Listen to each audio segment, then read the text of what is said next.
মধুপুরে অবৈধ মালামালের godown seal করল প্রশাসন। মধুপুর বাজারে বাংলাদেশে পাচারের উদ্দেশ্যে মজুত রাখা বিপুল পরিমাণ চাল ও কসমেটিক্স সামগ্রী সহ রাকেশ দেবনাথের গোডাউন সিল করল প্রশাসন। বৃহস্পতিবার সন্ধ্যায় গোপন সূত্রে খবরের ভিত্তিতে মধুপুর থানাকে না জানিয়ে বিশালগড় মহকুমা শাসক প্রসেনজিৎ দাস ও জেলা অতিরিক্ত পুলিশ সুপারের নেতৃত্বে প্রশাসনিক দল ইউকো ব্যাংক সংলগ্ন ওই গোডাউনে হানা দেয়।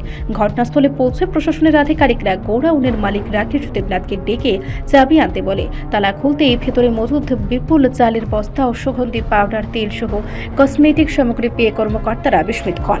রাকেশ দেবনাথ এসব পণ্যের বৈধ কাগজ দেখাতে ব্যর্থ হন, ফলে আইনি প্রক্রিয়ায় গোডাউনটির সঙ্গে সঙ্গে সিল করা হয়।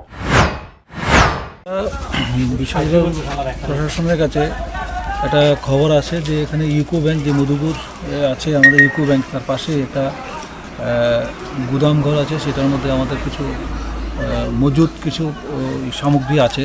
এটার মধ্যে এই খবরের ভিত্তিতেই আমরা আজকে মধুপুর আসলাম। মধুপুর এসে আমাদের সঙ্গে আমাদের এডিশনাল এসপি স্যার আছেন, আমাদের এনফোর্সমেন্টের সেল ট্যাক্সের সুপারিনটেন্ডেন্ট সাহেব আছেন। আমরা সবাই মিলে এসে দেখলাম। এখানে এসেই প্রথমে যে জায়গার মালিক, ওনার সঙ্গে কথা বললাম। তারপর উনি যে জায়গাটা ভাড়া দিয়ে রেখেছেন তাদের সঙ্গে এসে তাদের সঙ্গে যোগাযোগ করে তারপর তাদেরকে বললাম।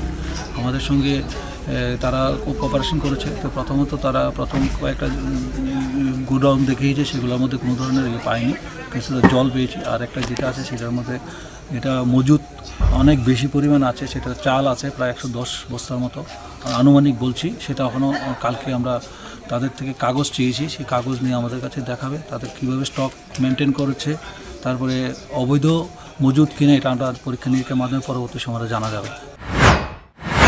সূত্রের দাবি, এই সামগ্রী স্থানীয় বাজারের জন্য নয়, বরং বাংলাদেশে পাচারের উদ্দেশ্যে মজুদ ছিল। প্রশাসনের এমন হঠাৎ অভিযানে মধুপুর থানার পুলিশও হতভম্ব হয়ে ওঠে। স্থানীয় মহলে প্রশ্ন উঠছে, থানাকে আগাম না জানিয়ে কেন অভিযান চালানো হলো? যদিও প্রশাসনের ধারণা তথ্য ফাঁস ঠেকাতে এই পদক্ষেপ নেওয়া হয়েছে। শুক্রবার সকালেই রাকেশ দেবনাথকে গোডাউনের বৈধ নথি নিয়ে বিশালগড় মহকুমা হাসপাতালে হাজির হওয়ার নির্দেশ দেওয়া হয়েছে। নথি দেখাতে ব্যর্থ হলে প্রশাসন সব মাল বাজেয়াপ্ত করবে বলে জানা গেছে। রিপোর্ট সংবাদ প্রতীক্ষা।